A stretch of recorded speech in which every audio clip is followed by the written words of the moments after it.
Bem, meus irmãos, vamos abrir nossas Bíblias na primeira carta aos Tessalonicenses, capítulo 3.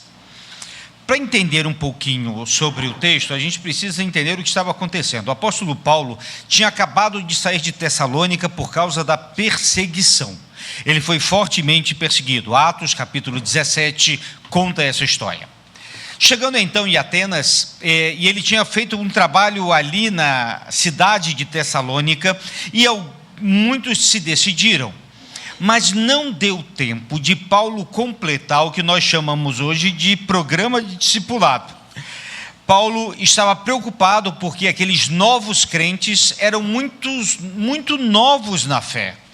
Eles ainda não tinham toda a informação, nem maturidade, nem experiência, e Paulo não tinha como continuar ali, e ele foi embora. Parecia que isso estava angustiando Paulo. É interessante, é como a gente vê o coração pastoral aqui, ele está tenso, pensando, e esses lá em Tessalônica como estão? E então ele pensa em Timóteo, seu filho amado na fé, que já participou com ele muito, e manda Timóteo para Tessalônica, e lá ele queria saber o que estava acontecendo. E Timóteo volta com informações maravilhosas. Aquela igreja estava muito bem. A gente tem que lembrar algumas coisas. Primeiro, que a igreja do Senhor Jesus não é nossa. O trabalho é do Senhor Jesus, não é nosso. E a gente vê a mão de Deus acontecendo aqui. Vou ler todo o capítulo 3 de 1 Tessalonicenses. Vou ler na versão NVT, chamada Nova Versão Transformadora, que nos mostra muito sobre uma fé que anima. Diz assim a palavra de Deus: por isso, quando não pudemos mais suportar, resolvemos ficar sozinhos em Atenas e enviamos Timóteo para visitá-los. Ele é o nosso irmão e colaborador de Deus na proclamação das boas novas de Cristo. Nós o enviamos para fortalecê-los e animá-los na fé, para que as dificuldades não o abalem. Mas vocês sabem que estamos destinados a passar por elas. Quando ainda estávamos com vocês, nós os advertimos de que as aflições em breve viriam, e foi o que aconteceu, como bem sabem. Assim, quando não pude mais suportar, enviei Timóteo para saber se continuavam firmes na fé. Tinham receio de que o tentador os tivesse vencido e todo o nosso trabalho houvesse sido inútil.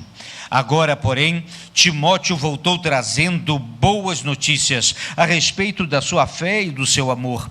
Ele nos contou que vocês se lembram sempre com alegria da nossa visita e que desejam nos ver tanto quanto nós queremos vê-los. Por isso, irmãos, apesar de nossos sofrimentos, dificuldades, ficamos animados, porque vocês permaneceram firmes na fé. Agora, revivemos por saber que estão firmes no Senhor. Sim, agradecemos a Deus por vocês. Por sua causa, temos grande alegria na presença de Deus. Noite e dia, oramos por vocês com fervor, pedindo que possamos vê-los novamente, a fim de ajudá-los a aperfeiçoar a fé. Que Deus, nosso Pai, e nosso Senhor Jesus nos encaminhem a vocês em breve, e que o Senhor faça crescer e transbordar o amor que vocês têm uns pelos outros e por todos, da mesma forma que o nosso amor transborda por vocês. E como resultado, que Deus, nosso Pai, torne seu coração forte, irrepreensível e santo diante dele, para quando o nosso Senhor Jesus voltar com todo o seu povo santo. Amém. Que Deus nos inspire na compreensão da sua palavra. Veja bem, meus irmãos, fé e resistência é a primeira coisa que a gente precisa aprender aqui. Quando Deus nos sustenta em meio e apesar das aflições. Esse texto tem um versículo muito interessante que é o verso 3. Vocês sabem muito bem que fomos designados para isso. Designados para a aflição. Que interessante. O apóstolo Paulo, quando saiu, disse: cuidado, virão aflições. E vieram para ele, para a igreja.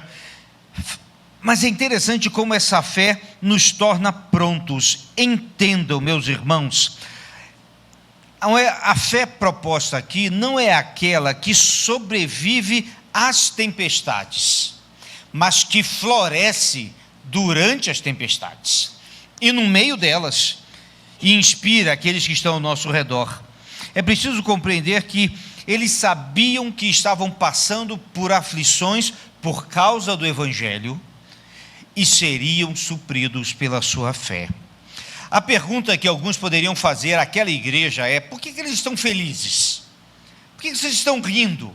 Por que isso está acontecendo se vocês estão passando pelo que estão passando? E a resposta no texto é clara: por causa da fé deles. A aflição não é um acidente na vida cristã, meus irmãos, entendam bem isso, ela faz parte dela. Agora entenda, não fomos chamados para uma vida sem problemas, mas fomos chamados para uma vida de fé que resiste aos problemas. Deus não nos promete livrar de fornalhas, mas Ele está conosco, nem de leões, mas Ele nos livra.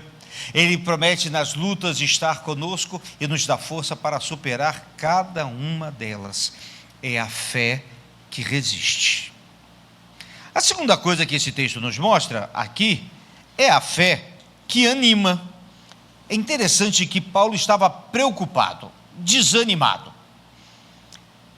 Estava preocupado com aqueles que ele não sabia como é que estava a igreja e não tinha WhatsApp na época, não tinha como ele saber como é que está aí, me manda uma foto, não tinha como ele fazer uma videochamada, não, ele estava distante, as cartas demoravam muito, ele não sabia o que estava acontecendo.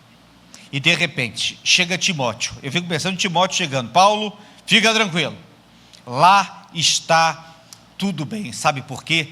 Porque eles têm uma fé, e essa fé trouxe ânimo ao apóstolo Paulo. A firmeza daquela igreja era como um sopro de vida para o apóstolo agoniado. E a gente aprende uma coisa muito preciosa aqui: a nossa fé também anima o outro. Essa é uma das riquezas da igreja. Quando cremos e vemos quem crê, o outro também é. Isso é que eu chamo aqui nem bênção, é contagiante. Bênção contagia a todos, fé também. E uma igreja que crê é uma igreja que anima a todos. E o apóstolo Paulo aqui está extremamente feliz, porque a fé daquela comunidade teve um impacto na vida de Paulo. Assim como no início a fé de Paulo teve um impacto naquela comunidade, e assim como a nossa fé deve ter impacto na vida uns dos outros e fora também. Fé que anima. E isso ele pôde vivenciar. Veja, nós não vivemos a nossa fé sozinha. A igreja sempre será coletiva. Sempre envolverá pessoas, terá comunhão, e pessoas diferentes com pensamentos diferentes, unidos em Cristo e pela mesma fé. Essa fé que salva é a fé que inspira e que ele desejava que eles crescessem, mas é uma fé que anima e contagia cada vez mais. Na igreja, a vitória de um é a vitória de todos. Na igreja, a alegria de um é a alegria de todos. Deve ser assim. E o apóstolo Paulo vai viver isso de uma forma muito pessoal e vai descrever nesse capítulo aqui. A terceira ponto desse texto é fé e perseverança, quando Deus nos faz continuar. Os últimos versos deste capítulo é a alegria de Paulo que leva a uma oração. Isso é extraordinário nos escritos de Paulo. Eu sempre tenho essa ideia, que ele está escrevendo e de repente ele está tão inspirado, tão cheio do Espírito e tão cheio da presença de Deus, que ele parece que tem que parar de escrever um pouquinho para respirar.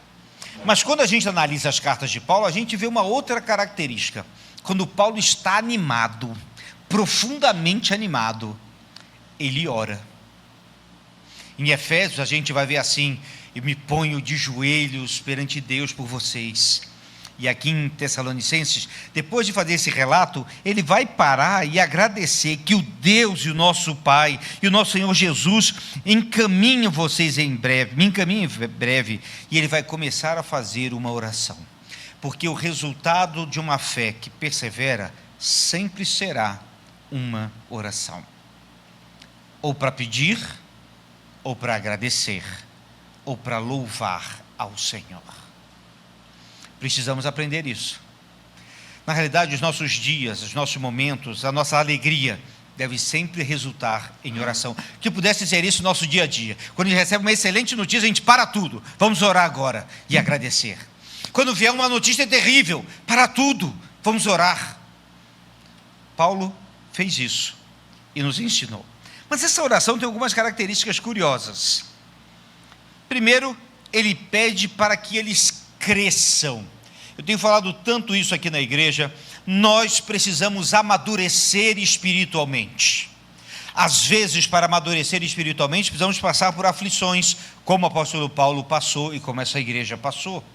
Mas você pode também orar mais, ler mais a Bíblia, servir ao Senhor, amadurecer na fé, aprender a perdoar mais, a viver mais o Evangelho de uma forma intensa, a cuidar das suas palavras, a melhorar o seu caráter e, se tiver pecado, fugir dele e crescer. A oração é por crescimento. Paulo deixou uma igreja muito nova na fé. Eles vão cometer alguns erros, como eles achavam que Jesus Cristo ia voltar hoje, então eles não precisavam mais trabalhar. Algumas coisas ainda estavam muito na interrogação, mas eles amadureceram, e Paulo orava por essa maturidade ali. Uma fé que persevera sempre será uma fé que cresce. Também o texto fala, ele deseja que eles tenham um coração forte, irrepreensível e santo. Forte, porque deveria enfrentar aflições. E às vezes a gente precisa de um coração forte para muitas situações da vida. Irrepreensível, e a ideia aqui é de não ter do que ser acusado. E por fim, um coração santo, que é aquele que está tão perto de Deus, que reflete a santidade do nosso Senhor. Santo é separado por Deus e para Deus. A fé que persevera não é teimosia humana. Pelo contrário, é perseverar na fé, não em nossos projetos pessoais egoístas. Isso é bobagem. Isso é teimosia mesmo. Mas perseverar na fé é seguir a vontade e a palavra do nosso Deus. Diante disso, 4 lições para nós nessa noite. Primeiro, abrace a realidade da tribulação. Enfim, às vezes ela bate à nossa porta. E como diria uma antiga professora minha, uma missionária americana, ela diz que quando a chuva vem, ela vem forte. Então, sim, as aflições virão. Não se desespere, mas creia. Sua aflição nunca é um sinal do abandono de Deus. Pelo contrário, é um sinal de que Deus quer que você fique mais forte. Segunda lição: reconheça o poder da sua influência e da sua fé. Precisamos testemunhar da nossa fé em Jesus Cristo. A gente faz isso de muitas formas, pelas nossas palavras. Eu falo que Jesus Cristo é o Senhor. Através da nossa forma de agir da nossa vida. A minha vida deve ser um testemunho de Jesus Cristo. Toda a minha vida, inclusive em casa, a gente deve viver, certo autor disse que a gente deve viver na nossa casa de tal forma que a gente possa emprestar o nosso papagaio para a vizinha fofogueira. Essa é uma ilustração bem forte, hein? Porque a nossa vida tem que ser assim. Não é a vida aqui na igreja não, gente, é a vida onde a gente está. A gente também testemunha da nossa fé diante das tribulações, e aí não da nossa ação, mas da nossa reação. E as pessoas virão e ouvirão. Terceiro, busque o crescimento contínuo. Nunca se acomode. Não se permita estar raso. A pior coisa que um crente pode falar para mim é: eu não preciso ir para a escola bíblica dominical porque eu já sei tudo. Eita, chega a dar um... Puxa vida. Tá, Jesus Cristo, a pessoa, né? E nós. Todos nós precisamos aprender. E quem é aluno da escola bíblica dominical sabe que a gente aprende sempre lições novas, continuamente. Mas não é só isso. Eu preciso estar e aprender a orar, eu preciso servir, melhorar, liderar, buscar e crescer. E por fim, viva com a perspectiva da eternidade. É interessante que essa oração termina assim: e que torne o seu coração forte, irrepreensível e santo diante dele, para quando nosso Senhor Jesus voltar com todo o seu povo santo. Amém. Ou seja, tudo isso para quando Jesus Cristo voltar, a gente simplesmente dizer: estou aqui. Eu não gosto de viver num chamado apocalipse iminente que muitos vivem. Teve pandemia, é o fim do mundo. Teve uma guerra, é o fim do mundo. Aí teve um tiroteio, fim do mundo. É muito fim do mundo. Tem gente que anda vivendo através de sinais de fim do mundo. Tem muita gente atrás da besta. Tem muita gente atrás do besta. Tem de tudo nessa visão muito apocalíptica. Eu não gosto de viver assim.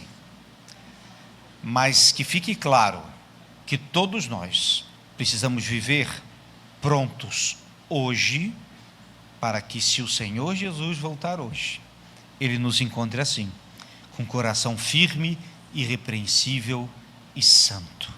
E não interessa se é agora ou daqui a 1000 anos, quando vier, estaremos prontos. E que Deus nos ajude a nos animarmos com nossa fé.